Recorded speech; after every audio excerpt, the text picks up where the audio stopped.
ಕೋಟಂಬಳ್ಳಿ ಗ್ರಾಮದಿಂದ ಅಯ್ಯಪ್ಪ ಸ್ವಾಮಿ ಯಾತ್ರೆಗೆ ಹೊರಟ ಭಕ್ತರು.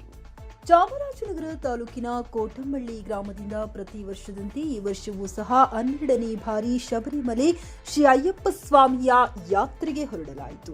ಶ್ರೀ ಅಯ್ಯಪ್ಪ ಸ್ವಾಮಿ ಭಕ್ತಿ ಮಂಡಳಿ ವತಿಯಿಂದ ಯಾತ್ರೆಗೆ ಹೊರಟ ಭಕ್ತರು ಗ್ರಾಮದ ದೇವಾಲಯದಲ್ಲಿ ಅಯ್ಯಪ್ಪ ಸ್ವಾಮಿ ಹಾಗೂ ಗಣಪತಿಯ ಭಾವಚಿತ್ರವಿಟ್ಟು 21 ದಿನಗಳ ಕಾಲ ಅಯ್ಯಪ್ಪ ಸ್ವಾಮಿಯನ್ನ ಆರಾಧಿಸಿ ವಿಶೇಷ ಪೂಜೆ ಸಲ್ಲಿಸಿದರು. ಗ್ರಾಮದಲ್ಲಿ ಯಾತ್ರೆಗೆ ಹೊರಡುವ ಹಿಂದಿನ ದಿನ ಅಯ್ಯಪ್ಪ ಸ್ವಾಮಿಯ ಭಾವಚಿತ್ರವನ್ನ ಹಾಲೆರುವೆ ಮುಖಾಂತರ ಮೆರವಣಿಗೆ ಮಾಡಿ ಅಯ್ಯಪ್ಪ ಸ್ವಾಮಿಯ ಎಲ್ಲಾ ಮಾಲಾಧಾರಿಗಳು ಪೂಜೆ ಭಜನೆ ನಡೆಸಿ ಭಕ್ತಿ ಸಮರ್ಪಿಸಿದ್ದೇವೆ.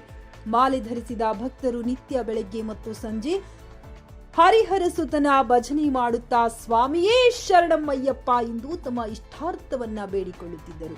ಆಚರಣೆಗಳು ಗ್ರಾಮದ ಅಭಿವೃದ್ಧಿಗೆ ಪೂರಕವಾಗಬೇಕು. ಪ್ರತಿ ವರ್ಷವೂ ಅಯ್ಯಪ್ಪ ಸ್ವಾಮಿ ಯಾತ್ರೆ ನಡೆಯುತ್ತದೆ.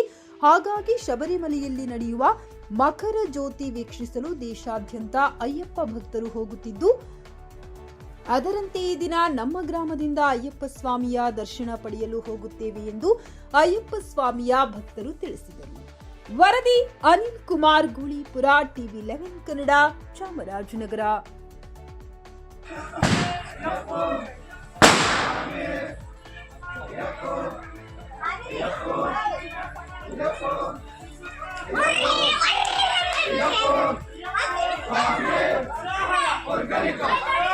Orgánico.